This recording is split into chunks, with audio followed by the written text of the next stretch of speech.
The Interior Environment Appropriations Subcommittee hearing on the fiscal year 2025 President's Budget for the Department of the Interior. Secretary Haaland, thank you so much for being here today, along with your team members. In 2023, we had the hottest day, the hottest month, the hottest year in recorded human history. There's no doubt that climate chaos is wreaking havoc on our land, our wildlife, our own health. In my home state of Oregon, as temperatures have steadily climbed, the average snowpack in the Cascades has fallen by 20 feet in the last 90 years. This means there's less snow melt running down to our streams and rivers, devastating trout and salmon populations, less water for our ranchers and our farmers, and continuing drought cycle after drought cycle without relief. Wildfire season starting earlier and ending later. Each year, the fire is becoming more extreme. Secretary Haaland, you and President Biden have made fighting climate change, or as I like to call it, climate chaos, a cornerstone of the administration. I've pushed the administration to be even more aggressive, to work faster on rulemakings and leasing decisions and other actions to address this challenge. And I'll keep making that advocacy since climate chaos is such a great threat to all of us. But we shouldn't lose sight of how far the administration has come, making a number of decisions. You and your team, the hard work you've been putting out, digging out from dangerous policies and catching up on a long to-do list. Congratulations on finalizing the Bureau of Land Management's Public Lands Conservation Rule. In essence, this rule formalizes what should have always been the case, that conservation is a valuable contribution and related to public land leasing, and as valuable and as important as other roles such as energy development and recreation. For too long, public lands leasing have really only asked the question to lease or not to lease, to drill or mine. But this new rule puts conservation on an equal footing, so public lands can be dedicated to restoring and protecting habitats, to fighting invasive species, to improving health and climate resilience of ecosystems and landscapes. Just one of the challenges of climate chaos is growing extinction crisis, like the dramatic disappearance of the western monarchs and other native pollinators over the last decade, largely caused by the combination of habitat loss, pesticides, pollution, and invasive species. The loss of pollinators threatens to damage entire ecosystems and could devastate significant sectors of our agricultural economy. Secretary Haaland, thank you for your efforts to work with me to create the Center for Pollinator Conservation, a one-stop shop of ideas to help stakeholders promote collaboration and private solutions to the stressors driving pollinator decline. I want to continue to work with you in the department so we can save and strengthen our pollinator populations. Turning to other issues in my home state, thank you to the Bureau of Indian Affairs team in the Northwest region for progress on the in lieu and treaty fishing access sites. Congress set aside these sites for tribal fishers whose traditional fishing grounds were lost to dam construction. The sites have a number of features: access roads, boat ramps, fish cleaning tables. I visited these sites and was really horrified by the lack of maintenance and facilities. So I was very pleased that we provided $9 million over the past 2 fiscal years to improve these sites, including $2.6 million to clean up the sites and improve infrastructure on the ground and in the water. And I'm pleased with the quick progress that you all have made to make these sites safer and cleaner and more usable to tribal members. As you know, I've been asking questions about the process for offshore wind projects in Oregon. In March, our Oregon Governor Kotek, signed a bill to set the framework for an offshore wind roadmap, including stakeholder engagement with tribes, with fishermen, and coastal communities. I'm encouraged by that public engagement, and I hope to work with the department and the state to move forward with that engagement to make sure we get this right, what we call the Oregon way, doing a transparent, honest conversation with existing stakeholders to work out win-win solutions. Thank you also for taking leadership of the Columbia River Basin Restoration Initiative.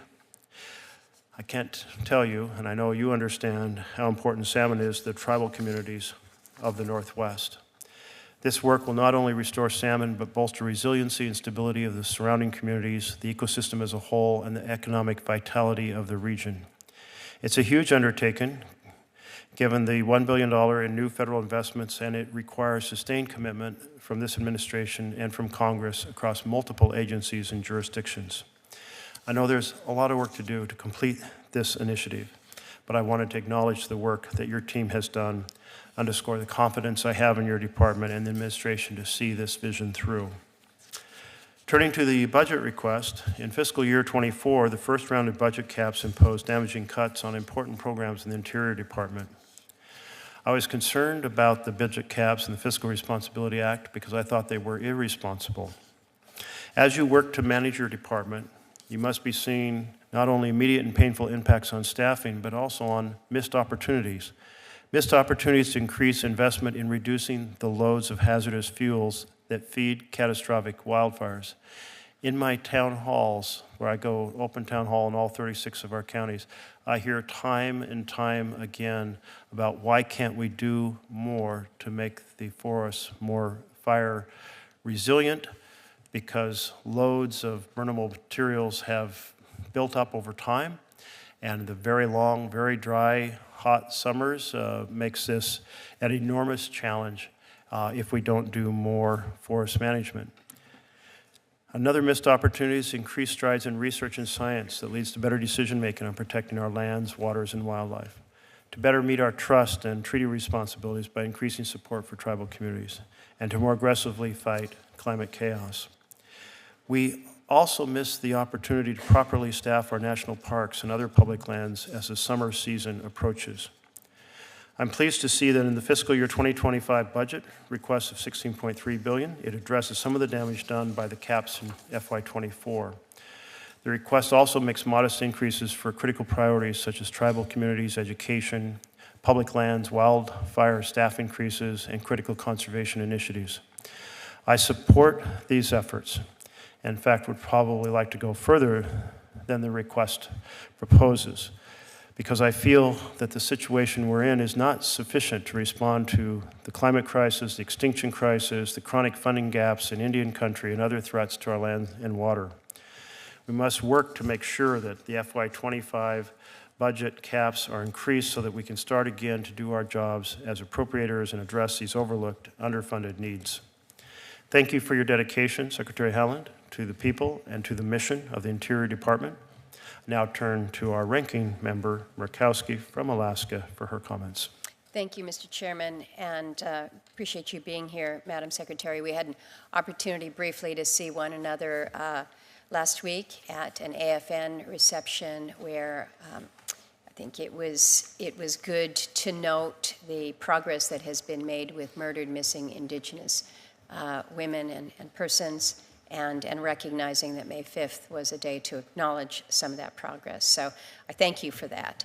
I also saw you last week at the Energy and Natural Resources Committee. That was probably a much less pleasant time for you. You certainly heard my frustration about the department's continued targeting of resources and resource development, specifically in my home state of Alaska. To kind of share with colleagues, if you're interested, I'm just going to recount one day. And it was not a good day, but it was one day out of many. It was April 19th when the state of Alaska was targeted with 3 separate releases, 3 separate declarations out of the administration. The department closed 13 million acres of our petroleum reserve. The department rejected the Ambler Access Project, which is guaranteed by law.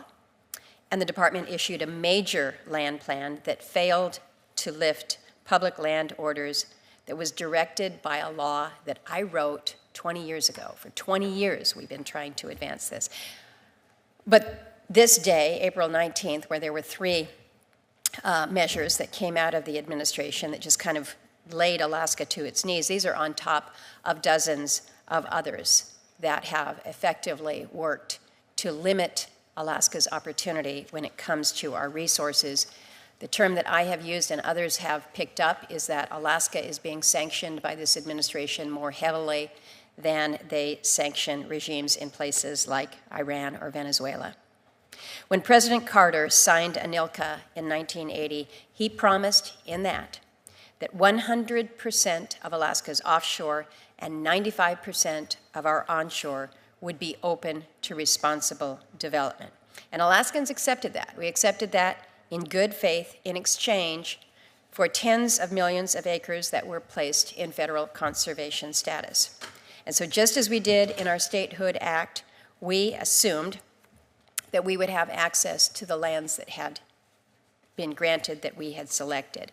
And so the irony is not lost on me that President Biden, who voted for ANILCA, is now turning his back on what was a very carefully balanced effort and is part of Alaska's foundational laws. And instead, he's cutting off vast swaths of our state to score points with the environmental community in the name of, quote, protecting 30% of America's lands by 2030, and more immediately, I think, an effort to court voters. But in the meantime, Alaskans are left asking themselves, they're saying, why? What is it? Alaskans do not need to be, Alaska doesn't need to be protected from Alaskans. This is an area that we treasure, we love, it's our home. Alaska Native people, as you well know, Madam Secretary, have been stewards of the land since time immemorial. We recognize that development is not appropriate in all places. And then when we do seek to develop, we don't ask for very much. The coastal plain. The coastal plain, the agreement in the law that was passed, the 2017 Tax Cut and Jobs Act, agreed to access to 2,000 surface acres. It is 1/10,000th of all of ANWR. 1/10,000th. We describe it by way of a postage stamp. We describe it in ways that people recognize the extraordinarily small footprint. So I look at that and it's like, how's that for balance? Because effectively, you get Alaska that gets one part, and the federal government gets 9,999. That doesn't seem like balance, but that was what we were asking for, not too much. And then where we have developed, our development, our environmental record, I will contend is second to none. And yet somehow, our record, our excellent record, hasn't resulted in the trust that we deserve, but instead, an even stronger effort to take more away. And that's a mistake. It's just absolutely, absolutely a mistake. There is so much that we have to offer in terms of energy, in terms of the minerals that we need to produce the clean energy. But it seems like the administration just does not care. Never mind that shutting down Alaska undermines the administration's own policies. Never mind that this enables authoritarian regimes, human rights abuses, environmental devastation in other nations. It just seems that the administration would rather export environmental injustice abroad than develop our own resources to help our own people.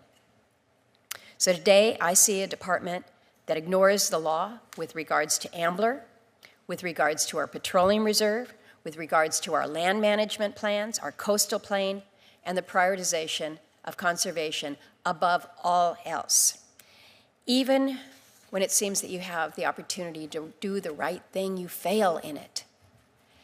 A few months ago, I wrote language right here in this committee that directed you, Madam Secretary, to go back and consult with the Alaska Natives on the North Slope before finalizing the NPRA rule. If the department had done that, if you had actually done that, you would have learned that those who live there, they didn't support that rule. You'd know that they don't want Interior to protect them from the economic development that has done more to increase their life expectancies than anything else has. But you ignored the direction and them and the law and Alaska's congressional delegation and Alaska's state legislature, and you issued a bad rule. And so I asked you last week to give some thought to what justifies this administration's treatment of Alaska. Why are we treated like one big national park and wildlife refuge, instead of a state that has balanced the need for development and the desire for conservation. Because that's what we try to do every single day.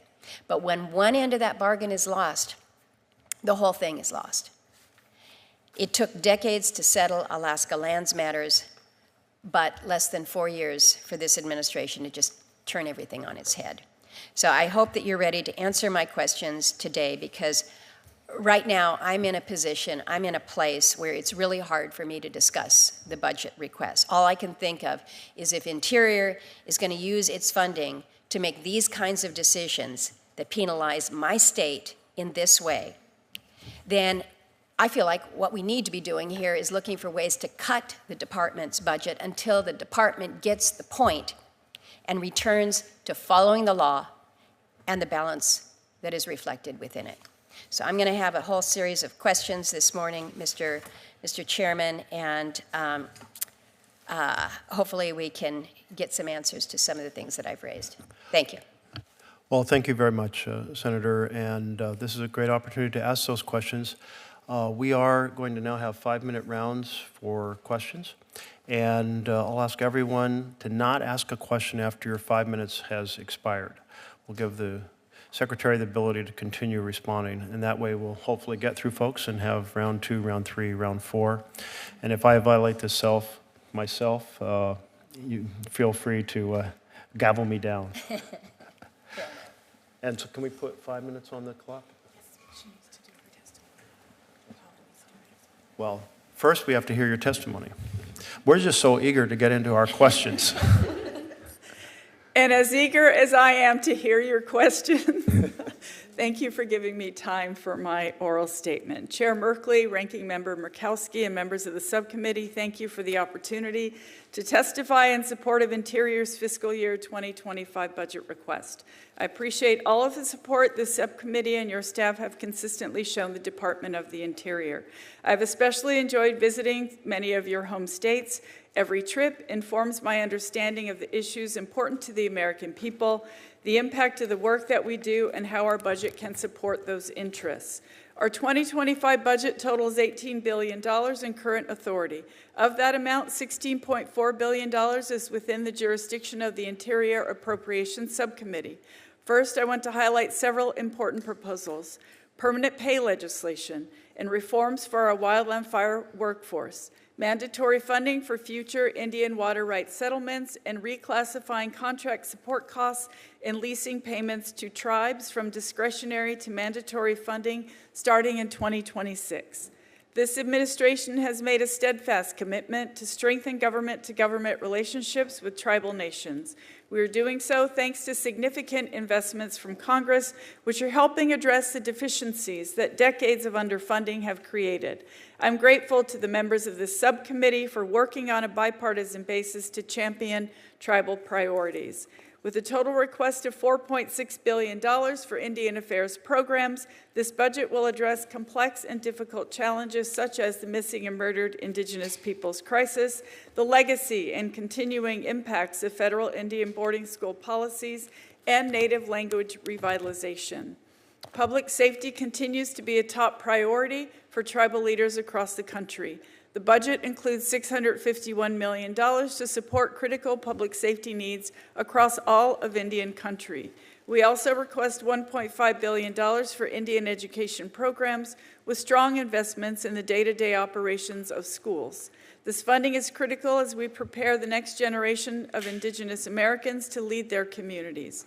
Turning to wildland fire, we continue to see the devastating impacts they are having across the country. I want to thank this subcommittee for your bipartisan support for extending supplemental fire pay for another year. The 2025 budget invests in reforms, including $75 million to support permanent pay increases for federal and tribal wildland firefighters. Stewardship of our natural resources is a core mission for us. Interior manages about 20% of America's lands and is responsible for protection and recovery of more than 2,300 endangered and threatened species. Our request includes $2.8 billion in annual funding for conservation efforts that support key initiatives. such as wildlife corridors and implementing the National Seed Strategy. I'm proud of the proposal of $8 million for a mandatory funded tribal land acquisition program, a top priority of tribes as part of our implementation of the Land and Water Conservation Fund program. This proposal honors the role tribes play as stewards of the land and will help ensure they have resources to ensure healthy lands for future generations.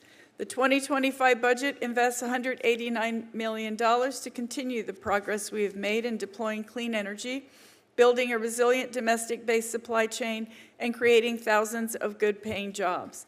The demand for renewable energy has never been greater, and Interior is leading the way to a clean energy future. Regarding infrastructure, our request includes $2.7 billion to fund operations and maintenance for our more than 130,000 buildings and structures and 65,000 miles of public roads. In addition, there is $1.6 billion in mandatory funding available in 2025 through the Great American Outdoors Act Legacy Restoration Fund. We are currently executing 326 GOA-funded projects, with 83 additional projects requested for 2025. We cannot address our major maintenance needs through an annual appropriations alone. I look forward to working with Congress to reauthorize the GOA Legacy Restoration Fund. Overall, the President's budget request for Interior invests in programs to strengthen our nation for all Americans. This great work would not be possible without the dedication of career public servants at Interior. I look forward to our continued work together on these important issues.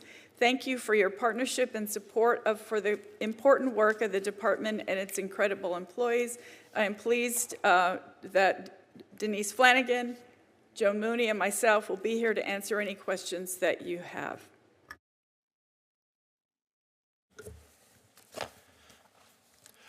Thank you very much, Madam Secretary. I'm very pleased with the FY24 budget that Senator Murkowski and I worked so hard on, but there were some very painful pieces of that, and one of them is related to the National Park Service, and the budget forces them to scale back on summer seasonal hiring, and of course that is when Americans pour out of their homes and love getting to our national parks. What kind of impact are we going to see at the parks this summer? Senator, thank you so much for the question. And of course, yes, we all know that visitation has increased immensely in our national parks. In 2024, park operations funding did not receive $102 million that was needed to cover salary and benefit increases and other fixed costs, in addition to a cut of negative $10 million below the prior year. Staffing costs account for the majority of park operating expenses, and this loss of spending capacity will substantially impact the park's seasonal employee levels. So yes, fewer rangers will mean that we may need to curtail visitor services. There's a lot of things that happen with that. Maintenance activities such as restroom cleanings and campground cleanup and things of that nature. Visitor operating hours could also be cut, and newly established parks and programs did not receive requested funding increases, and those will be impacted as well. But your budget prepares the possibility of addressing this for FY25. Yes, Senator. Thank you. Yes. I want to turn to the extension of GOA. GOA was an investment per year, about $1.9 billion per year for 5 years. The FY25 budget doesn't include a proposal to extend GOA. Will you and your administration aggressively push for an extension as we move further into 2024? Senator, of course, as I mentioned in my remarks, we cannot address the major maintenance needs of our assets portfolio through annual appropriations alone. The amounts are too high. I supported GOA when I was in Congress myself. I think it's a wonderful bipartisan effort, and so of course we support that and hope that it can be reauthorized. When I think about this, I think about the chateau at Oregon Caves. A hunter's dog chased a bear into the cave, and it was thereby discovered. He almost got lost and couldn't find his way out. but was fortunate to have a few matches on him, and he eventually matches ran out, but he followed the trickle of water and escaped, and thus was this very rare geological feature found in Oregon, which doesn't really have anything like this type of marble cave elsewhere.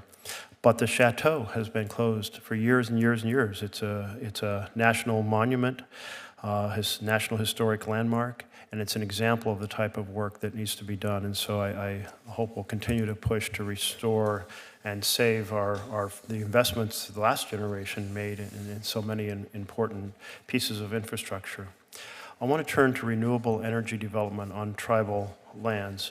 The Bipartisan Infrastructure Law and the Inflation Reduction Act created incentives to do large-scale renewable energy across Indian country, tax incentives, loans, some subsidies. But here are a couple examples. The Warm Springs tribe in Oregon has a lot of sunshine, but has to build the infrastructure to connect, to be able to get that potential renewable energy to market.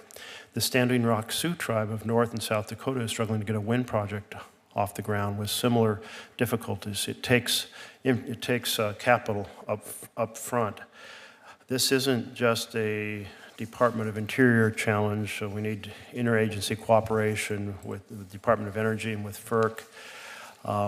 But it is like a vision, but a valley that has to be crossed to get to that vision.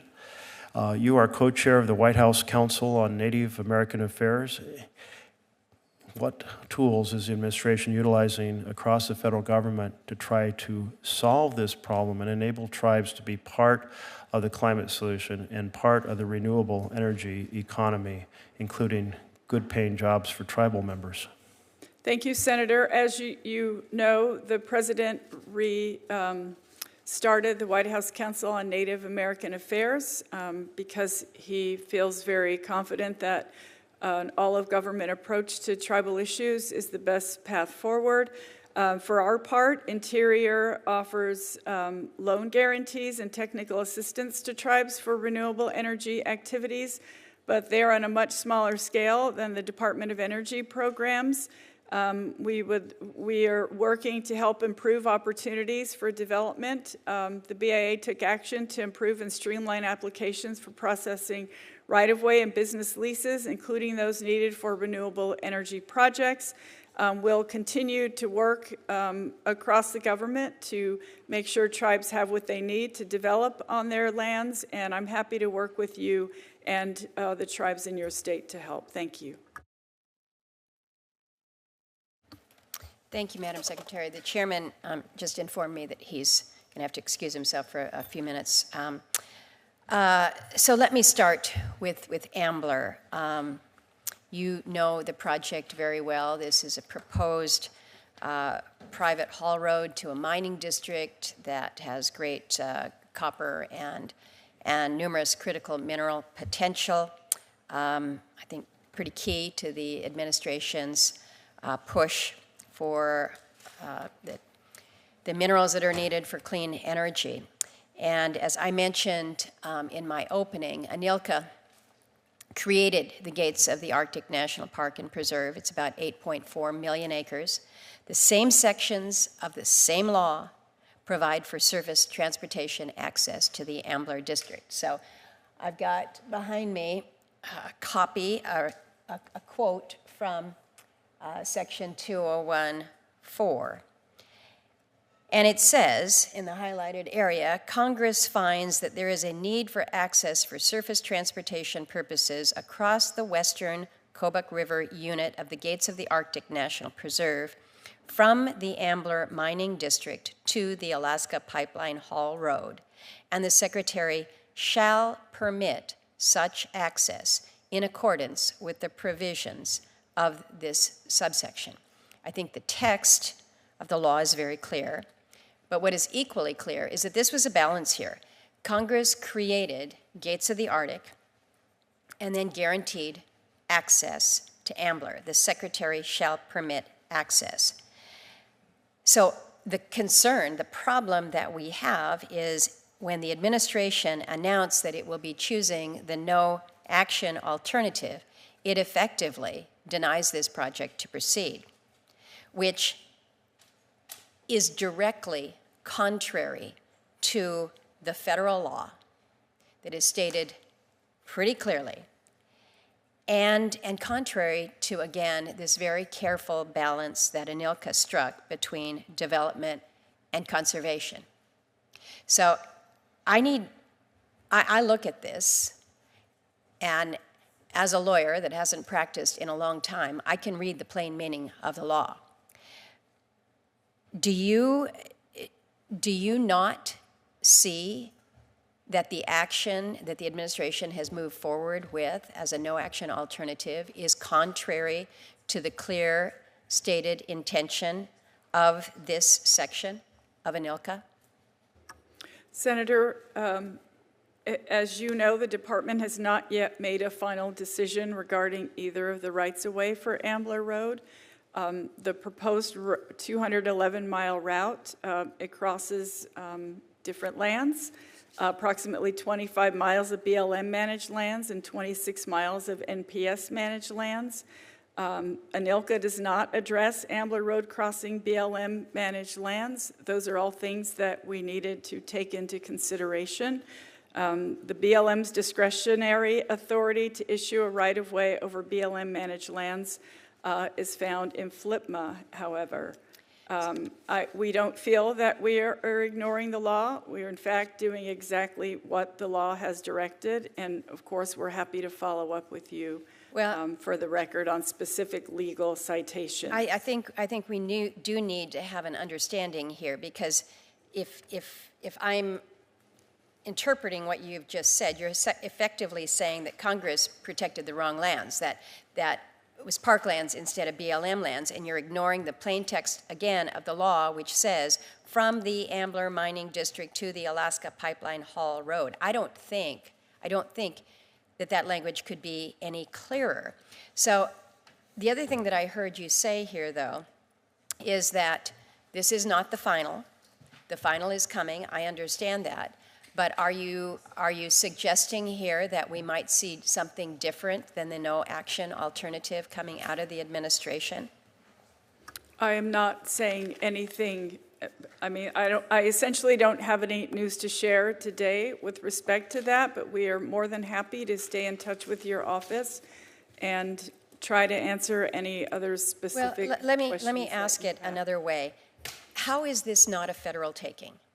How is this not a federal taking of lands that the state of Alaska owns, because nobody's disputing that they own the lands in the Ambler District, but if the administration proceeds with this, they are unable to access it despite the guarantees in federal law? How is that not a taking? Senator, I apologize. It sounds like a specific legal question, one that our solicitor would be happy to discuss with you. And in fact, I know that you have spoken with Bob Anderson on many occasions, and I'm happy to have his office follow up. Well, and what I would like is a formal legal analysis from Interior on how this no-action decision complies with ANILCA. I want to know if you believe that the no action actually is within the law. I would like to see that before a record of decision is announced. We will now turn to Senator Reid. Oh, I'm sorry. Go ahead, Senator Peters. Thank you. Secretary Haaland, good to see you here today, as always. As you know, Secretary, our public lands are some of the nation's most treasured resources, providing significant benefits to Americans, to our economy, and to the environment. And in Michigan, in particular, we're home to some spectacular geologic and ecological environments, like the Pictured Rocks National Lakeshore, the Detroit River International Wildlife Refuge, and one of my all-time favorites, Isle Royale National Park, which is amazing. But at the Sleeping Bear Dunes National Lakeshore, thanks to a non-profit partnership, visitors are able to reserve adaptive recreation equipment and explore new areas of the lakeshore on additional designated trails.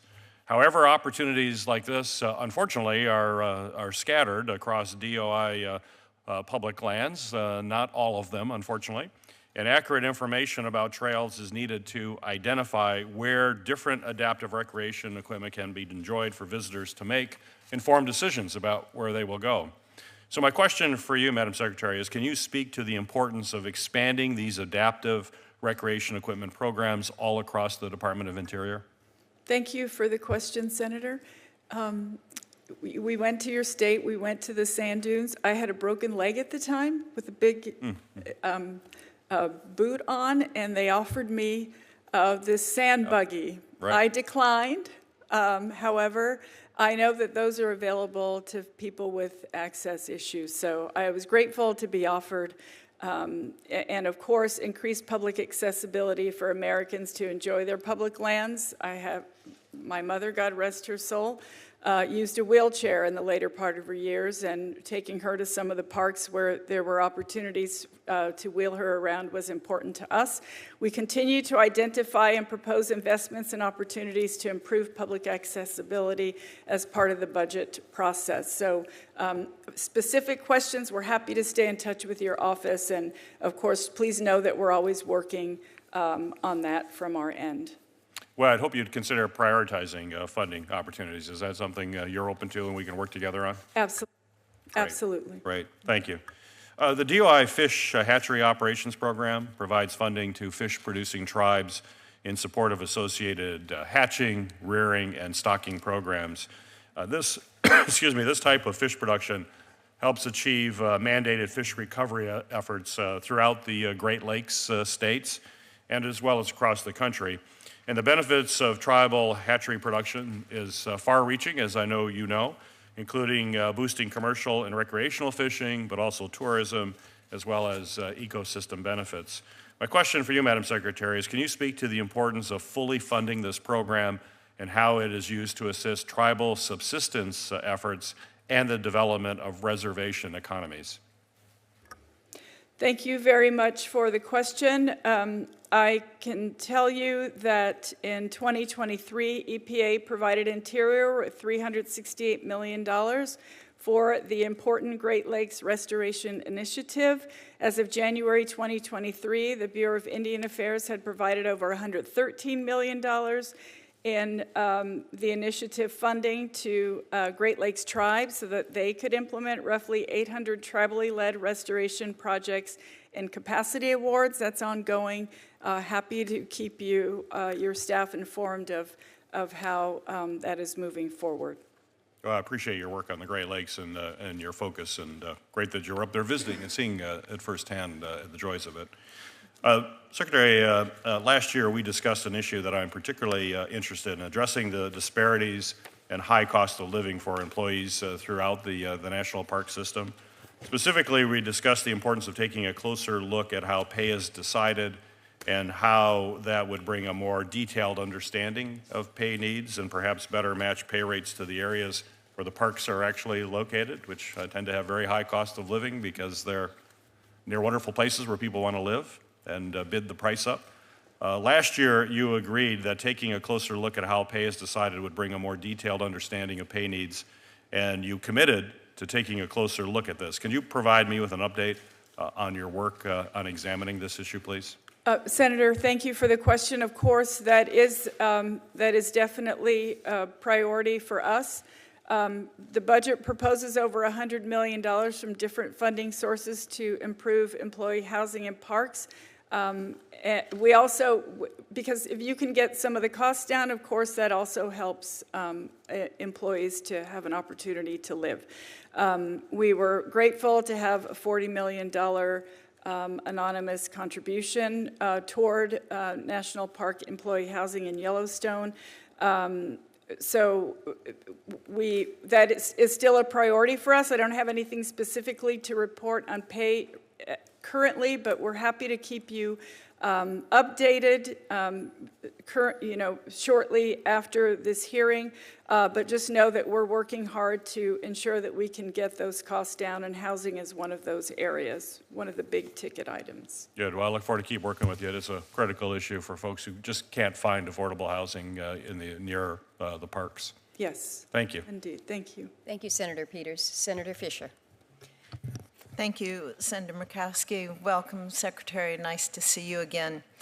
Last year, I discussed with you that Nebraska is a private property state. 97% of Nebraska's land is privately owned. I continue to hear great concern about the administration's America the Beautiful initiative, or the 30 by 30 proposal. As a reminder, 70 counties in my state of Nebraska have issued resolutions of disapproval about the 30 by 30 initiative. Nebraskans remain concerned that this effort is an attempt at a land grab and a failure of the administration to recognize that private landowners often are much better at managing land than the federal government. I'd like to start by following up on a question that I asked last year. In regards to the 30 by 30 initiative, how exactly are you defining conservation? Thank you very much, Senator. With respect to the America the Beautiful initiative, as you know, it's a voluntary, locally led, partnership-driven conservation and restoration effort across the country.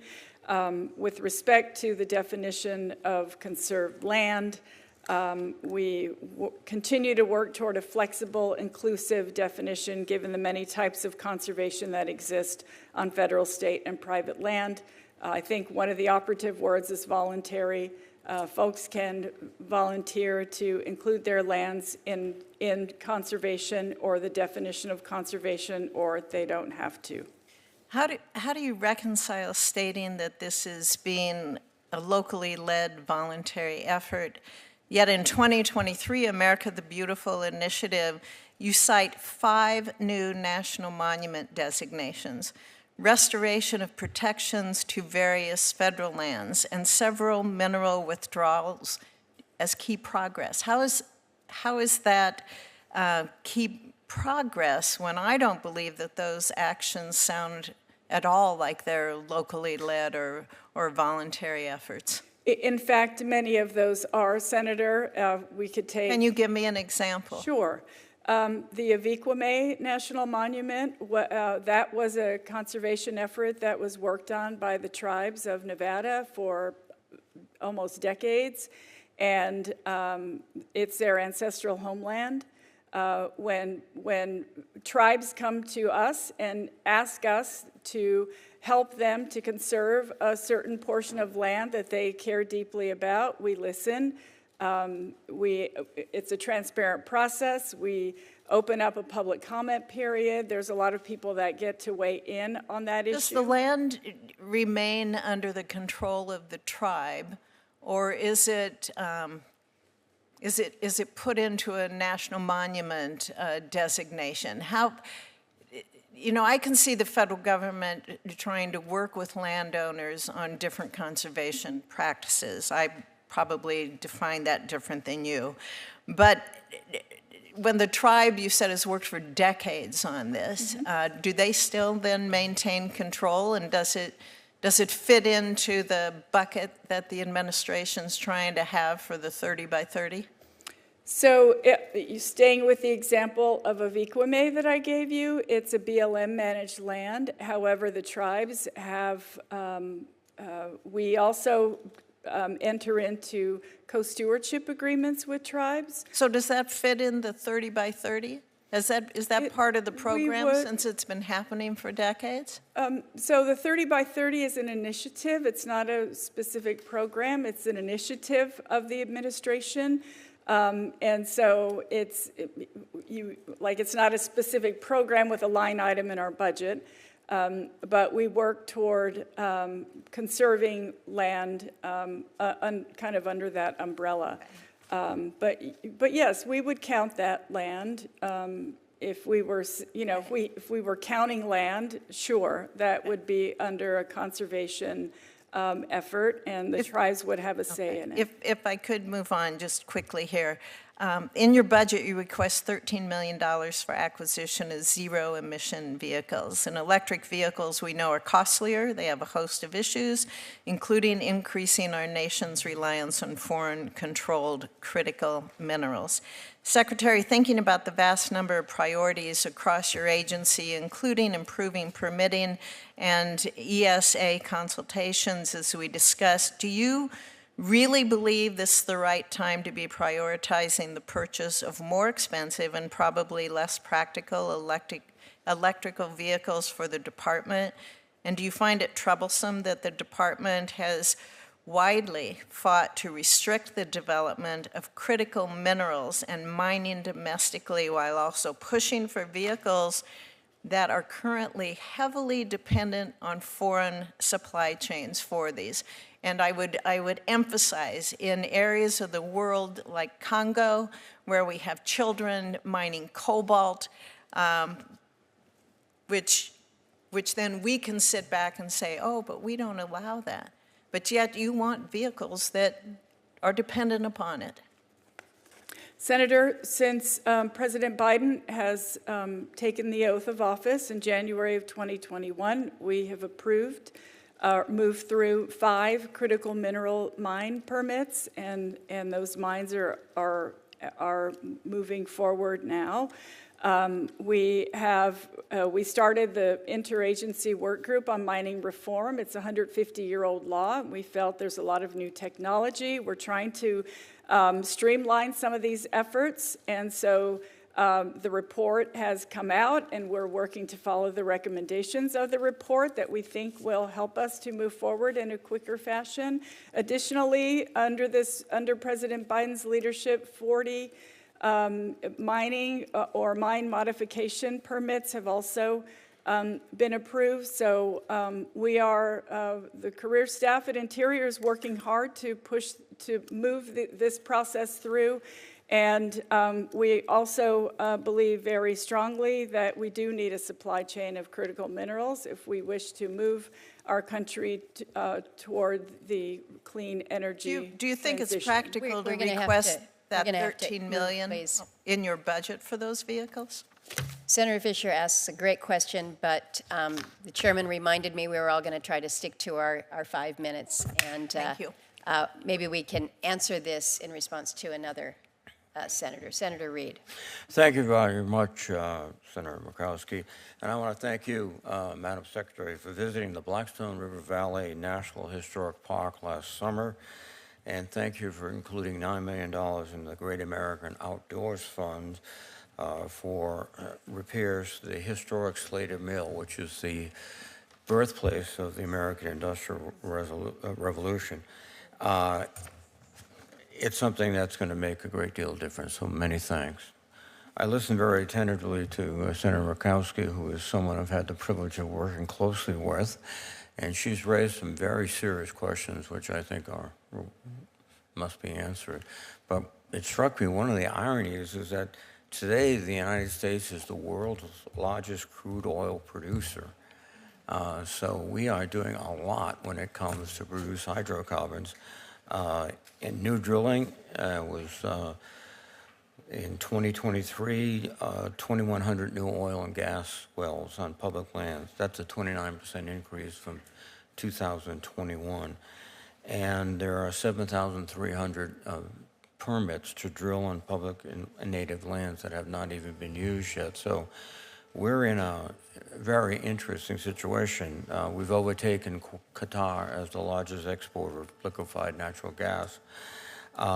And by the way, profits have almost tripled for the 10 biggest producers of oil and gas. So we're at a moment where we have to make a shift, I believe, to a green energy economy.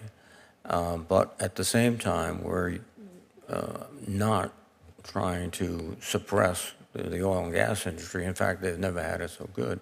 And that's a very difficult and delicate balance that you and the president have to perform. And I wonder if you have any comments on that general topic. Thank you very much, Senator. And yes, you're right. Companies have over 7,300 approved drilling permits on federal and Indian lands that they aren't using. Onshore, nearly 11 million acres under lease that are not producing, roughly half of all federal lands that are under lease. and offshore nearly 10 million acres under lease that are not producing, and that's over 75% of all offshore federal lands that aren't producing. Yes, since President Biden has been in office, those applications for permits to drill have moved forward through our career staff. They're very dedicated to their jobs, and yes, it's undeniable that oil production is currently at an all-time high on our public lands. And yes, thank you also for recognizing the need for us to transition to a clean energy future. We believe very strongly that that will benefit many Americans and work to lower costs for them as well. No, seeing the weather effects recently in Rhode Island, I can't speak for the rest of the country, is something's changing, I sense, and we have to get ahead of that change. In 2022, BOEM proposed guidance to the mitigation to commercial and recreational fisheries from offshore wind. Again, this is one of those balancing acts. We need offshore wind. Rhode Island was the first state to have an offshore wind project, but we also have to consider the effects on fishing, on other uses. They proposed to issue the final guidance. It's been 2 years now. When do you expect that guidance, Madam Secretary? I beg your pardon, Senator. The specific question was? In 2022, BOEM proposed guidance for mitigation to commercial and recreational fisheries. Issuing final guidance, they have not issued that yet, will provide clarity for all the stakeholders. When do you expect this final guidance to be issued? I would love to get back with your office with a specific specificity, if that's possible, Senator. Thank you. We can work on that time. Thank you very much. Have that in front of me. And I will yield back to the chair lady of the moment. Thank you, Senator Reid. Chairman Murray. Thank you very much, and thank you, Secretary Haaland, for joining us today to talk about the resources that Interior needs to keep up its vital work. In my home state of Washington, our incredible forests and mountains and waters give our families a great place to go outdoors and explore. We attract many visitors and bring in dollars from across the world, and we are central, and it is central to our economy. The work we do to take care of them for now and for generations to come could not be more important. Everything from tackling the climate crisis and wildfires to protecting our priceless ecosystems and species, including salmon, of course, and keeping our word to our tribes, which should include ensuring certainty for tribal sovereignty, payments by moving them to the mandatory side of the ledger, which is something Chairman Merkley and I are both very focused on. And as we talk about our incredible public lands, I want to note that yesterday marks 1 year since the Hurricane Ridge Day Lodge at Olympic National Park in my home state of Washington burned down. This was an amazing, iconic structure, and ensuring that Hurricane Ridge gets rebuilt remains a top priority for me. Our public lands are not just a national treasure, they are truly a national necessity, and I want to make sure that our FY25 bills really reflect that. FY24 was a tough year that forced a lot of difficult decisions, and the 1% increase in funding that is now provided for FY25 under the caps we are now living with is not enough to meet this moment, including for Interior. So as members talk about how we might increase investments to better meet our defense needs, I will not let us ignore our needs here at home as well, either. We have to remember that our national strength is directly tied to having strong, vibrant, and resilient ecosystems, and our safety is directly related to our response to threats like wildfires, to just give a few examples. As I've said before, when it comes to considering additional resources, I'm going to insist on parity for non-defense. Secretary Haaland, the FY25 budget request includes key funding increases to sustain programs. When we do not fully fund our programs, there are real on-the-ground impacts, like at North Cascades National Park, where cuts have meant that the park has had to cut back on staffing. Stehekin is going to offer fewer services this year, and the Golden West Visitor Center is going to remain closed this summer. How is your department managing staffing levels, particularly, by the way, in the face of rising housing costs? Senator, thank you so much for the question. And yes, I know this is a constant issue across the national park system, specifically in the rise of visitation. So the NPS expects, unfortunately, parks will not be able to hire as many seasonal rangers for the peak visitation season. However, we are working. We're working hard to ensure that we can move the needle on that forward. 2024, yes, it was a terrible year, and it remains a priority for us given all of the facts that you just mentioned to us.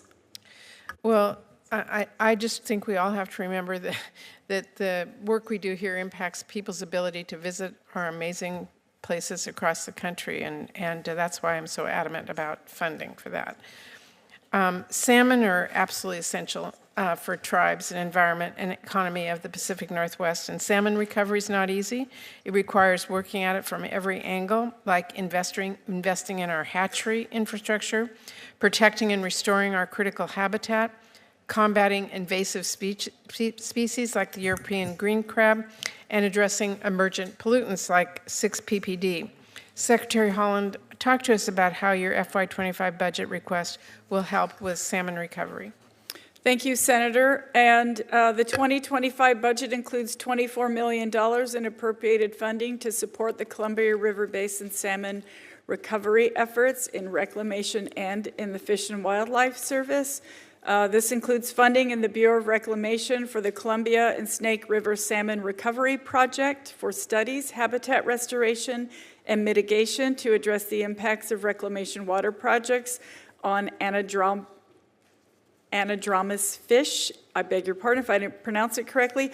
Also provides funding to evaluate the potential success of reintroducing those fish upstream of the Grand Coulee Dam. Funding in the Fish and Wildlife Service, Partners for Fish and Wildlife, and coastal programs and hatchery operations will also support partnership salmon recovery and habitat restoration efforts. Thank you. And finally, the Department of Interior plays, as you know, a crucial role in the energy transition, an effort I know that you strongly prioritize. That includes offshore wind leasing, like last week's proposed auction off the coast of Oregon. I certainly support the department's efforts. I've heard from tribes in my state that the Bureau of Ocean Energy Management is not doing enough to consult with them before making decisions. These tribes have fishing rights for Pacific salmon, with migratory ranges extending all the way to Southern California. Can you tell me what BOEM is doing to not only consult with the treaty tribes, but to incorporate their feedback when making offshore wind leasing decisions? Thank you for that question as well. And of course, we listen and take tribal concerns very seriously. Tribal consultation is one of our top priorities. I know that BOEM engages with indigenous communities on all of these issues. They have made that a specific part of their leadership team to ensure that there is a specific person that liaises with tribes. BOEM also works closely with tribal communities to support capacity building and meaningful engagement. We work with any of the wind companies that are working in the particular areas to create their own relationships with the tribes. I know that there have been recently, the industry has worked to create agreements with tribes specifically for some of the issues that they are concerned about.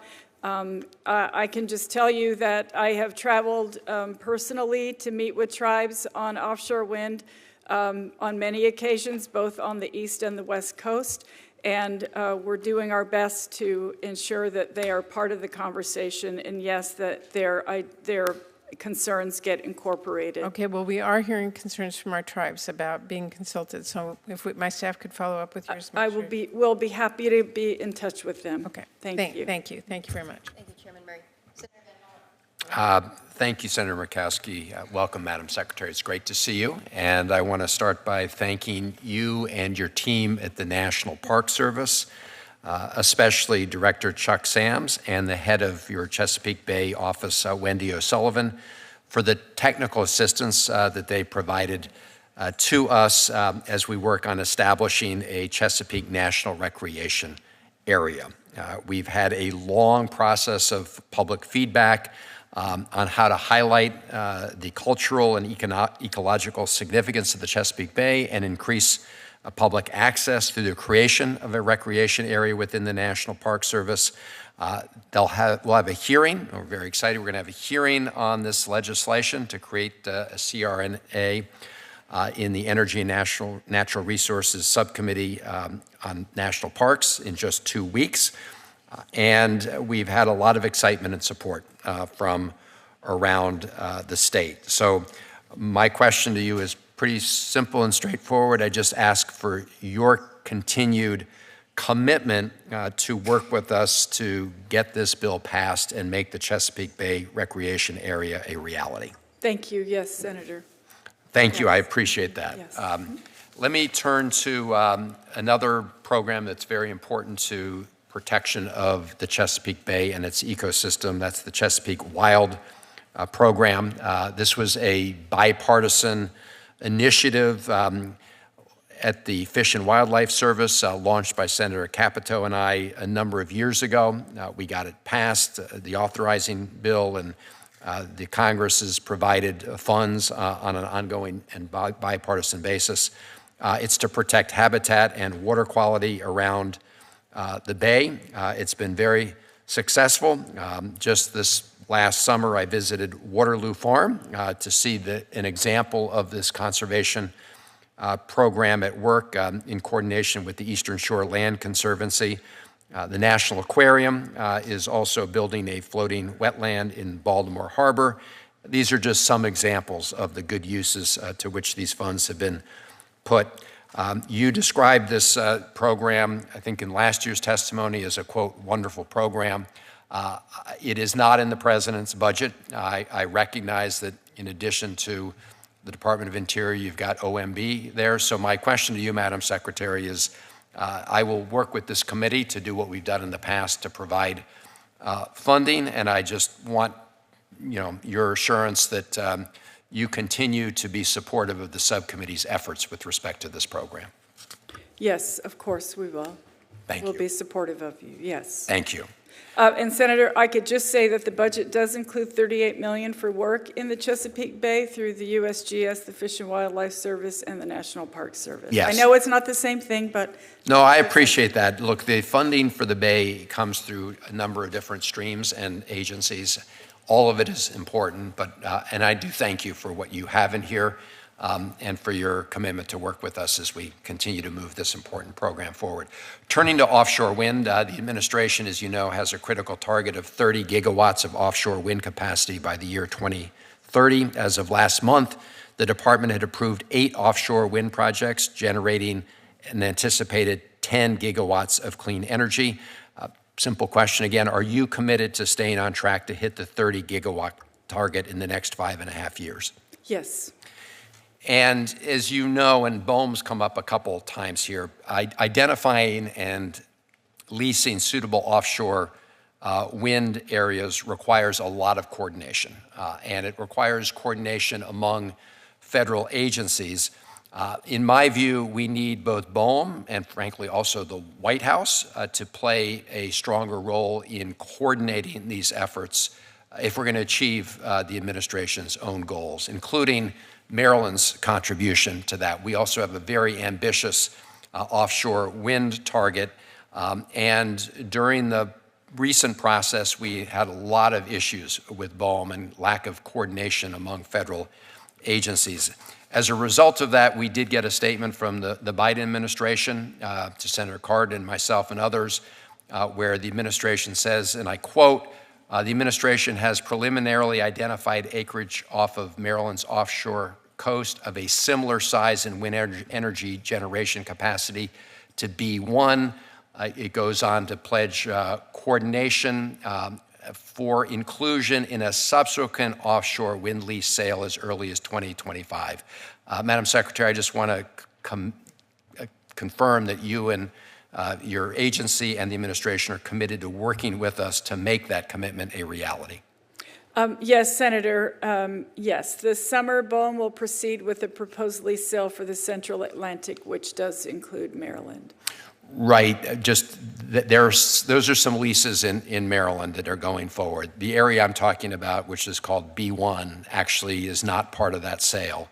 There were issues that arose, yes, which is why we got this commitment from the administration to work with us to make it available for leasing in 2025. And so my question is, do we have your commitment to continue our work together on that? Yes, we will continue to always work together with whoever we need to for our clean energy transition. Thank you. Thank you. Thank you. Thank you.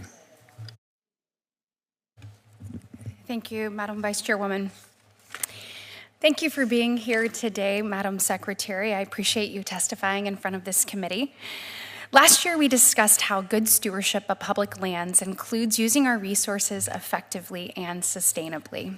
We discussed the pending lease application of Warrior Met Coal, one of the many of our nation's companies who are working hard in conjunction with their community and the federal government to steward the nation's resources effectively. As I noted last year, Warrior Met is an important economic driver in the great state of Alabama. They employ close to 1,000 people in Alabama and are the largest customer for our Port of Mobile. In questioning last year, you noted that the Bureau of Land Management has made you aware of the importance of this lease to the state of Alabama, and the department committed to working with me to free their application from the red tape it was stuck in. Sadly, that progress has been slowed over the last year. After an initial conversation with my team, the department resorted to what seemed to be slow walking it until most of the calls and emails from my office seemed to have entirely been misplaced. Madam Secretary, I expect and hope that this will not be the case in the coming months. As you know, the department completed a draft EA and FONSI for Warrior Met Coal in 2019. With no other issues, the Department of Interior should have approved the lease application.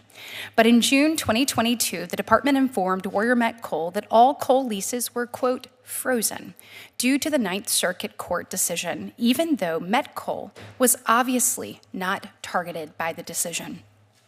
Now, after years of unresponsiveness and unnecessary legal hurdles from the agency, the company has agreed at the agency's request to do a full environmental impact statement. In the notice of intent published in April, the department included a timeline of publishing a draft EIS this fall, the final EIS next summer, and a record of decision in early 2026.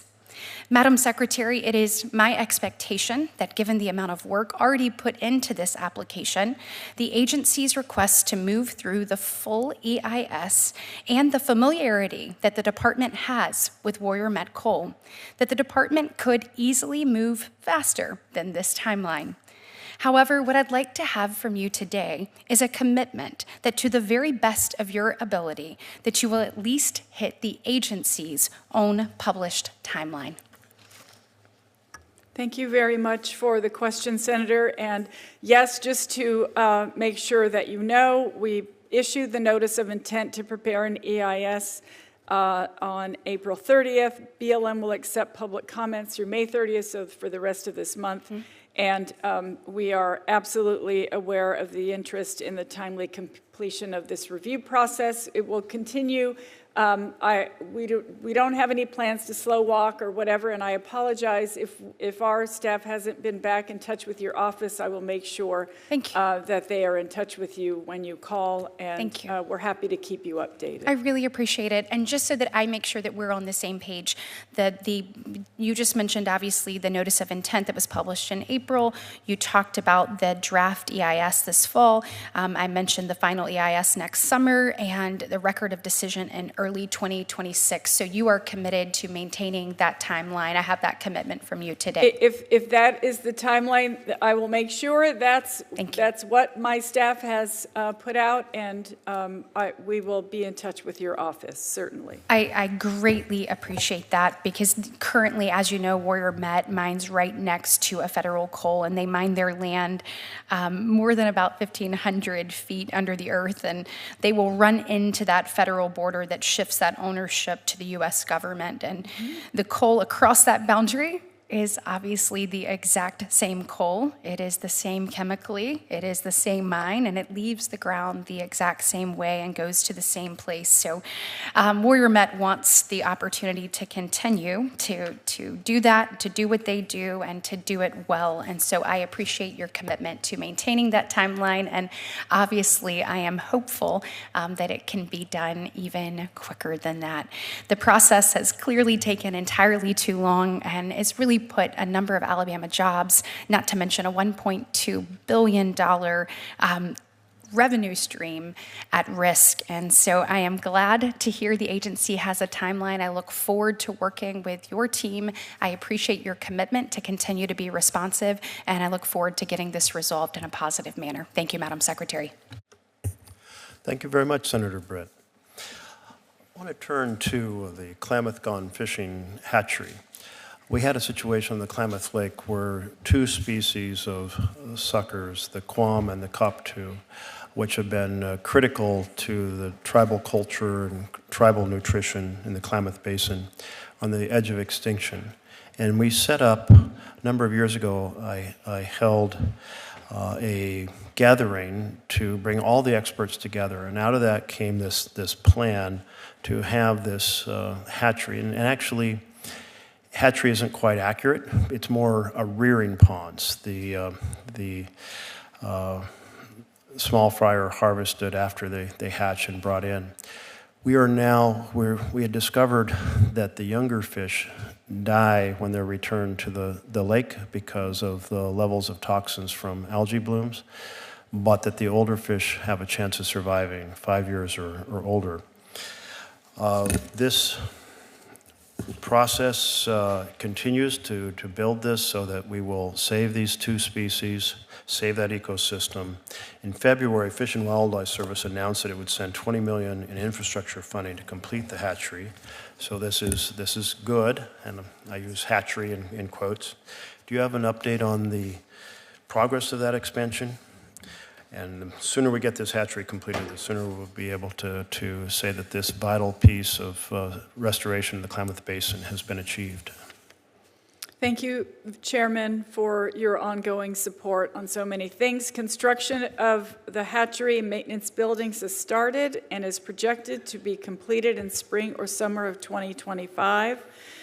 Construction is underway for 14 Tier 2 ponds with tentative completion in the summer of 2025. Effluent retention pond and 6 broodstock ponds are targeted for a summer 2025 completion, and the Fish and Wildlife Service expects all phases of construction will be completed no later than the first quarter of fiscal year 2027. Well, it does seem like things are steadily progressing. My last visit, I was so impressed by how much had been built, and that how many now 3-year-olds were there. And they said by age 5, actually the fish in the system will be able to start reproducing. So there's real hope that we're saving them from extinction. I want to turn to the Western Oregon Operating Plan, or WOOP. A few weeks ago, I led a letter without objection. I'd like to enter it into the record, dated April 22nd. And there was a parallel letter from the Douglas County Commissioner Tim Freeman on April 29th. Without objection, I enter both those into the record. The effort here is cooperation to be deeply engaged in wildfire preparation. One of the most important tools we have are firefighters, engines, equipment on the ground, ready to act. This agreement, the WOOP, has been a model for this sort of interagency collaboration. I'm very concerned that the negotiations have stalled out on this.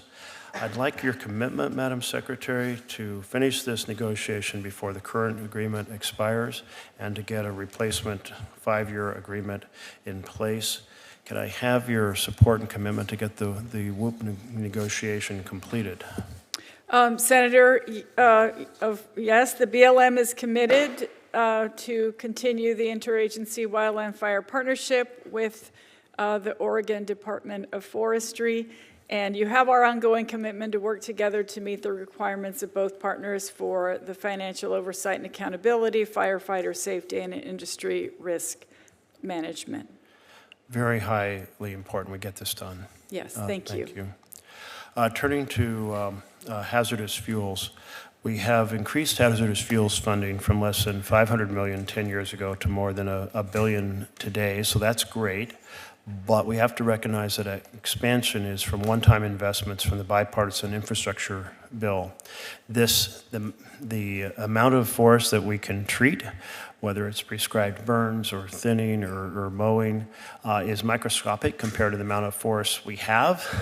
Yes. So I'm trying to get focus on the highest risk fire sheds. Rogue Valley is one of those highest risk fire sheds. So I've been working with Director Stone Manning and her team at BLM to get multi-year field treatments on the ground there in the Rogue Valley to reduce the potential for catastrophic wildfire. At our fiscal year FY24 hearing, it seems like a long time ago now, you committed to make sure the Rogue Valley would receive hazardous fuels funding either through annual appropriations or the bipartisan infrastructure law. How's that going? Are we going to see that investment in the Rogue Valley? Senator, what I can say is that fuels management that's obviously incredibly important to us. I don't have an update on the specific area you are speaking with. Oh, okay. Thank you. For fiscal year 23, nearly $1 million of fuels management work was completed by the BLM in Southern Oregon, and in fiscal year 2024, the BLM plans to conduct $1.5 million of fuels management work in Southern Oregon. Does that answer your question? Not quite, no, because the Rogue Valley is a specific part, and we've got a lot of fires in different parts of Oregon, a lot of forests. So can we simply agree to follow up on this and address the Rogue Valley specifically? Actually, I do have Rogue Valley. Yes, we will be back in touch with you. I apologize. I don't have that specific information right now on Rogue Valley, but we will be in touch with your Great. office. Thank you. Senator Hoven. Thank you, Mr. Chair. Secretary Haaland, I know you're well aware of the very serious problem of missing and murdered Indigenous women on reservations across the country, and you know, the challenges that we face in Indian country with crime. Obviously, there's an incredible need for more BIA law enforcement officers out there. For example, in the Upper Great Plains, like where I live, I think we're at something like 50% of our staffing capacity for BIA law enforcement officers. And I think perhaps the greatest solution that we can bring to help solve the problem of crime on the reservation, the problem of missing and murdered Indigenous women and children, is to have more BIA law enforcement officers out there. So we worked to create the Advanced Training Center at Camp Grafton, which is our Army, our National Guard base, which is right near Spirit Lake in North Dakota, and near the Spirit Lake tribe, near Devil's Lake, and near the Spirit Lake tribe, to work along with Artesia, which is from your state, obviously, but you've got this issue of recruiting people to become BIA law enforcement officers, and it's hard to get folks from up in the north to go down to the south and from south up, you know, vice versa.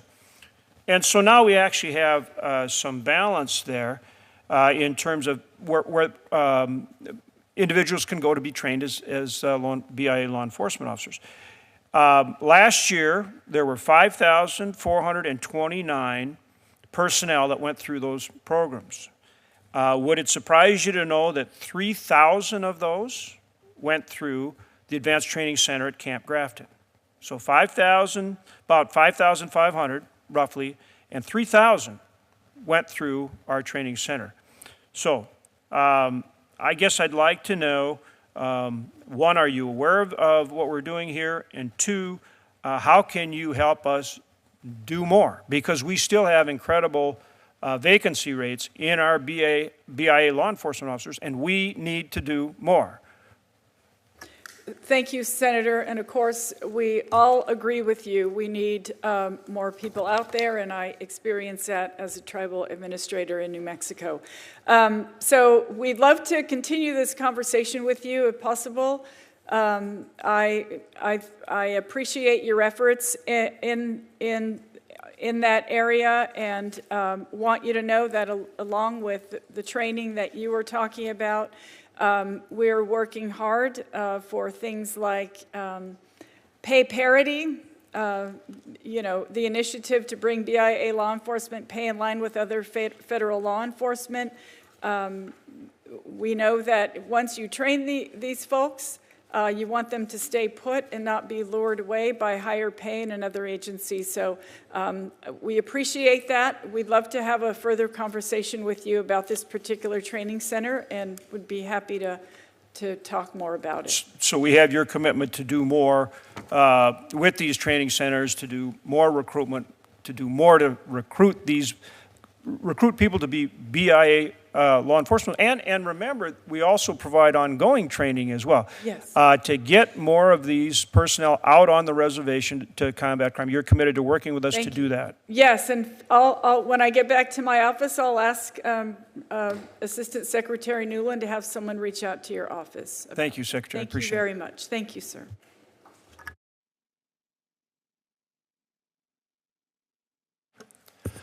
Thank you very much, Senator Hoeven. And I want to turn to Crater Lake. You and I had the chance to visit Crater Lake.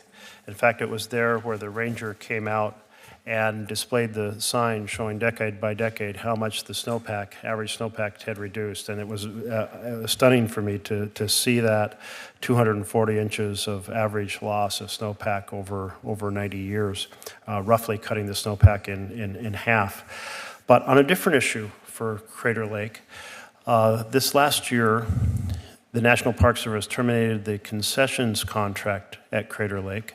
It was held by a subsidiary of Aramark. My understanding is that a new concessionaire has been contracted with, and the transition is underway. Will there be any interruption or decreased service over the summer, or will the transition be fully complete before then? And will the new concessionaire honor all reservations and deposits that visitors have made for visiting Crater Lake? Chairman, thank you so much. Hospitality company Explore Us has taken over the concession contract at Crater Lake. Explore Us is optimistic they will be able to provide a full suite of visitor services at the park this summer.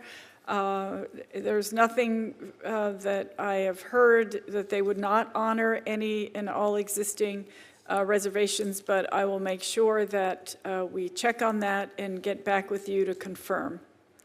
So smooth sailing in Crater Lake this summer. All our fingers are crossed for smooth sailing, Chairman. Thank you. And great. We hope that it will be a seamless transition. It's one of the truly extraordinary places on earth, and as I travel throughout Oregon, people say one of the biggest moments of my life was visiting the Yes, it is. I will never forget my trip there, and thank you so much for showing me Crater Lake. You're welcome. Let's visit it again. I want to turn to tribal sovereignty payments. The President's budget requests that we reclassify these tribal sovereignty payments, which are also known as contract support costs, and 105L building leases as mandatory funding. This is important. The twin Supreme Court decisions have affirmed that the federal government is required to pay tribes for these administrative overhead and leasing costs as the tribes exercise their rights to self-government. In FY24, it ate at $1.6 billion of the $38.5 billion allocation, and had increased by 12% compared to the previous year. That's tripling since 2010. And we have another pending Supreme Court case related to third-party billing with IHS, Indian Health Service programs, that could increase that cost further. These are mandatory payments required by the courts, and that's why I'm happy to see that you're proposing to reclassify them as mandatory payments. Otherwise, they just kind of eat up our efforts to fund every other program. Can you confirm that these payments are required by law? And do you think BIA and BIE, Bureau of Indian Education programs, will suffer if they are forced to continue accommodating these ballooning costs?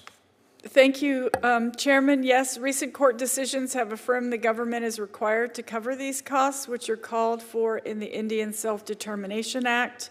The funding covers the tribal costs associated with managing federal programs on behalf of the government. They're necessary and important for tribes, and we will follow the law. Great. Thank you. I want to turn to one feature of the impact on species in the last few decades. Our western monarchs are a treasured symbol. Most anytime you see a butterfly on anything, it's often a monarch. And the population crashed a couple years ago to less than 1% of its historic numbers just 30 years ago. It was down to about 2,000 butterflies.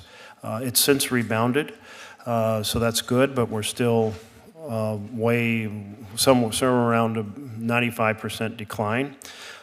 So one of the areas that we've been working on is to have this monarch and pollinator highway to make roadside tracks that are pollinator-friendly tracks. It was in the bipartisan infrastructure law. Now, different groups can add to this. It's a Department of Transportation program, but the Act allows other federal agencies to receive funding for these activities, such as the Department of Interior. Given the large land area managed by DOI, the countless roads across the landscape, is the department aware of this opportunity, and is it planning to apply for funds to create and improve pollinator habitat on our nation's roadways? Thank you very much.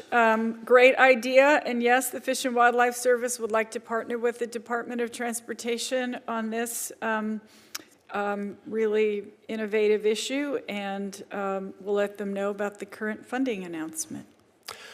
Terrific, because there's an opportunity for various approaches, including clubs adopting a piece of highway and planting pollinator-friendly plants. And since that creates a lot of north-south corridors, they're important to the monarchs, but there's many other opportunities for other pollinators. I promised not to ask a question after my time had expired, and my time has expired, so I'm going to turn to Senator Murkowski. Thank you, Mr. Chairman. Madam Secretary, I want to ask about the NPRA rule. As I mentioned, you're closing off 13 million of our 23 million acre preserve. We absolutely believe that this conflicts with the law, which calls for expedited leasing and development, and what we're effectively looking at is something that's designed to cut off access across the reserve. Now, I appreciated the issue that was raised by the senator from Rhode Island in noting that here in the United States we have seen increased oil production. I think it's great. I think it's fabulous for this country. I just wish Alaska were able to participate in it more. As other states are, certainly the state of New Mexico is. New Mexico's oil production has increased by about 900,000 barrels per day in this administration. In Alaska, our production has been flat. It's even declined a little bit here. Your production, the production in your home state in New Mexico, literally 4 times ours on a daily basis. And this is where I just don't get it. We're the ones that are the carbon bomb, so to speak. We're the ones that are targeted in Alaska. It's only our lands that are being closed down, access denied. Somehow it seems like our emissions are a lot worse than anybody else's, New Mexico, somewhere else. So you have to, I have to keep coming back to this because it is such a double standard. And this is where Alaskans are like, we are part of the United States, and yet we're treated in a very, very, very different manner. When you announced the NPRA rule, you stated that, quote, "The steps we are taking today are based on the best available science and in recognition of the indigenous knowledge of the original stewards of this area to safeguard our public lands for future generations." But the question that I have for you is how can you state that this rule is based on the best science when Interior did not conduct a NEPA analysis or any economic analysis and made no attempt to understand how it would impact the subsistence and the communities that, again, these are the original stewards of the land here. I have heard from them, the press has recounted time and time again, but 8 times, 8 separate occasions, the Alaska Native people who lived in the area asked to meet with you in your office to speak to this. You said earlier in a response to one of my colleagues here today, I think you were referring to the Erikwa May, I'm probably mispronouncing it, I'm sorry, but you said, and I wrote it down because it struck me, you said, "When tribes come to us to ask to conserve certain lands, we listen." So the question is, when tribes want to come to you to ask to develop certain lands, do you also listen? Because what they share with me is that you refuse them that opportunity. So I guess my question is how can you claim the rule is based on the science, the best science, when there's no NEPA analysis, there's no economic analysis, and the consultation with the people who live there has failed? Thank you, Senator, for the question.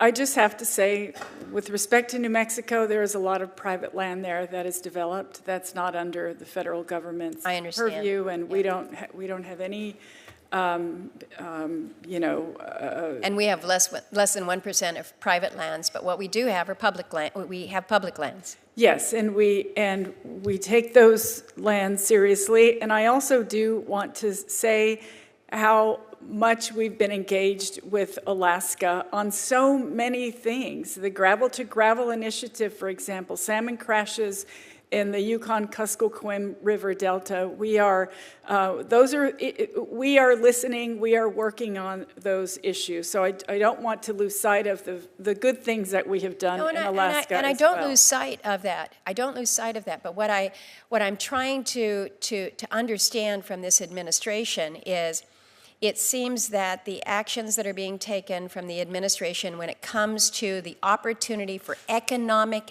activity, for people to be able to make a living, for people to be able to stay in their region, for people to have better life expectancies and health outcomes and education and public safety, when we ask for that, it seems that if it's on public lands, it's a no-go. It's a no-go. Can you give me your ironclad commitment that the final rule on the NPRA will have no impact on operators' ability to develop their existing leases, and not only on the leases themselves, but for the roads and the connective infrastructure as well? Because this was the promise from the administration. This was the promise that we had, was that those existing leases would not be impacted. And I can tell you right now, the operators up there are very, very, very concerned that they will be impacted, they will not be able to develop fully their leases as the promise. Can you give me the commitment that they will be able to develop their existing leases? Senator, the rule includes specific protections for valid existing rights. Mm-hmm. And we encourage people to call us. We're happy to have conversations with anyone, and we have engaged more. I know people like to say we didn't consult, we didn't do this, we really have had many, many conversations. Over 100,000 public comments were received during this period. So the rule Secretary, does may- include specific protections for valid existing rights. If anyone in particular has a specific question to ask us, we're happy to engage in a conversation. I don't think anybody wants more conversation. They want the valid existing leases to be respected, in full, and that includes not only the leases themselves, but the roads and the connective infrastructure as well. Mr. Chairman. Thank you. I wanted to turn to wildlife refuges. We have a number of them in my home state, and often the wildlife refuges are farmed.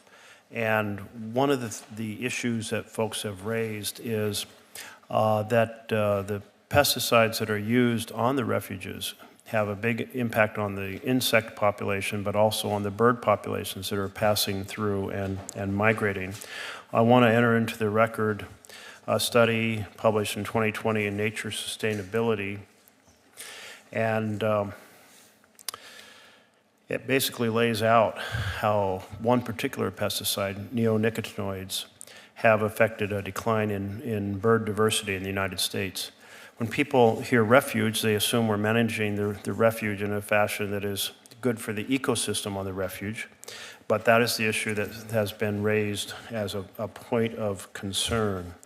Are you aware of this point of concern? Is there any sort of dialogue underway in terms of trying to make sure that the refuges are indeed refuges and not poisoning the insects, the animals, and the birds? Thank you very much, Chairman. And you might know that the Fish and Wildlife Service recently proposed updated regulations for its biological integrity, diversity, and environmental health policy. We call it BIDA. The proposal will strengthen the refuge system's ability to achieve its conservation mission. It would give refuge managers a framework to evaluate and implement management actions to protect species, restore habitats, and increase climate resilience. An example of how the framework would apply would be consideration of pesticide use on refuge lands. We completely understand what you're saying, and I hope that if that doesn't answer your question, we're happy to engage with your office more specifically if that would be helpful, and specifically for refuges in your state. Yeah, I think it's worth having continuing to examine the science around this, and since they are a public trust, and we do have a variety of farming practices that do not involve using these pesticides, so maybe they are not compatible with the ecosystem on the refuge. I think it's worth wrestling with that question. Mm-hmm. I want to turn to a challenge we've had in the past, which is when coal mining occurs and when oil drilling occurs, there is a process that sometimes results in the companies declaring bankruptcy and leaving the cleanup of those mines or the cleanup of those drilling sites, the plugging of the wells, if you will, to the public to pay for. And the issue really is whether the bonding requirements to be set aside for cleaning up when one abandons a well or a mine are sufficient. I know the administration has taken a recent action to try to address this. Could you describe that? And do we have confidence that the costs of cleaning up abandoned wells, newly abandoned wells, will not continue to be foisted onto the American taxpayer? Thank you so much, Senator. Yes, we understand that and agree that the taxpayer shouldn't have to foot the bill for someone else's mess. Yes, the rule addresses that serious problem. Let's see, some of the benefits of the rule. The rule increases the 1960s minimum bonding amounts for federal onshore oil and gas activities. Increased minimums will reduce the risk from future bankruptcies. Minimum lease bond amounts increases from $10,000 to $150,000. Minimum statewide bond amount increases from $25,000 to $500,000. New bond amounts provide an incentive for companies to meet their reclamation obligations or cover the actual cleanup costs in the event an operator goes out of business or otherwise fails to complete required plugging and reclamation. For some what I would call irresponsible companies, it's almost become a business model, you use bankruptcy to toss, if you will, your obligation to clean up, and then you reincorporate and continue with other sites. So I think that's important. I know when I was developing housing, we had to have a bond to complete the project. And it was like, you start this project is going to get completed, and that bond cost us some money, but it was very important that half-constructed projects does not sit there in the public landscape. I think the same thing applies here, that as one drills or as one mines, you are fully responsible for cleaning up that mess. There's a phrase that is sometimes used about privatize the profits, socialize the losses. And that is a phrase that refers to, well, we'll kind of run up the profit and then we'll dump the expenses of cleaning it up onto the public taxpayer. So I think this is an important process to be, and applaud that you're all wrestling with appropriate bonding to make sure that that doesn't continue to happen. Let me turn to my colleague. Thank you, Mr. Chairman. Before I ran out of time with the last question, we were talking about the NPRA rule, and you had started to detail the consultation that had gone on, the numerous meetings. The reason there is such frustration over this consultation process is because there were multiple individuals that were frustrated over this issue. So it required the subcommittee to basically call on Interior to conduct additional consultation with Alaska Natives and the tribal entities on the slope. It not only came here from the committee, it came from the congressional delegation, from the legislature, and yet the department announces the publication of the final NPRA rule on April 19. Not a single effort made to conduct additional consultation as we had requested. Part of the back and forth in this that again leads to ongoing frustration is our comments from your own team. The NPRA working group met to discuss this issue in August, and one of your deputy assistant secretaries, Catherine Kovacs, stated, she says, "I'm happy to regale you with the ins and outs of the Congressional Review Act, but unfortunately we're on a schedule with this one that we don't have any control over, so we just don't have that kind of time for a rule. We're on a schedule on this one. We don't have any control over this." And so you've got a situation where it's already been forecast to people that, look, we've got this clock ticking because we want to avoid an effective veto under the CRA. How can this be considered meaningful consultation if your own department is effectively sabotaging it before it even begins? I can't believe that it's appropriate for somebody within the department to basically say, this consultation is just kind of a check-the-box exercise that we have to get behind. Senator, I will just say that following all of those meetings that you spoke about, they extended the comment period on November 13th for an additional 20 days. 20 days, yeah. Also, I want to say that we also reaffirm that nation-to-nation consultation is not restricted to a public comment period and could occur any time when tribal leaders request those consultations. I also would like to offer tribal engagement, a fact sheet. We can list for you all of the tribal engagements that we had, detailing that engagement for the record, if that would be helpful as well. Is it not correct, though, that 8 times you were asked by various leaders from the North Slope region for meetings? It came all the way from Alaska to Washington, D.C. to specifically meet with you, only to have their request asked. I know that that's a fact because our offices tried to get meetings for our constituents when they traveled 5,000 miles to come and see you.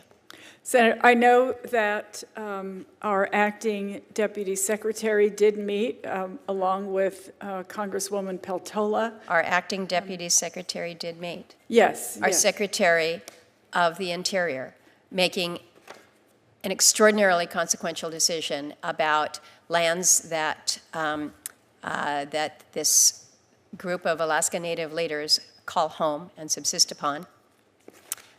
Were denied meetings 8 times. Let me ask about the department took an additional 18 days to publish the final rule in the Federal Register. I'm not sure why. What I really want to know is whether or not there were any changes between the unofficial pre-publication version of the rule and the final version. I can't answer that for you at the moment, but I will absolutely go back to the office and ask the BLM to respond to that question. I think it's kind of important because there's a notable gap there.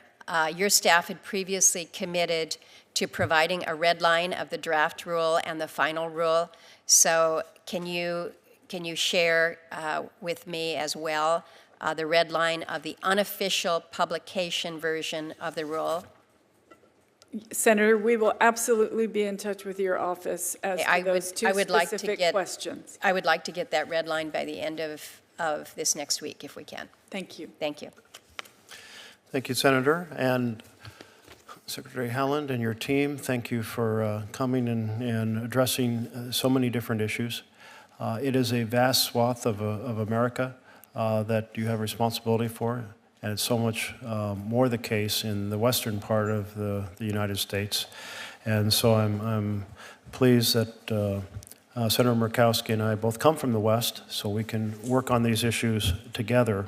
And we're entering another fiscal year in this challenge. So I know there will be lots of follow-up from many members on the topics raised today, and thank you for striving to respond to our queries and our concerns. If there are no other statements, the hearing record will be open until close of business on May 15th, 2024. This hearing is adjourned.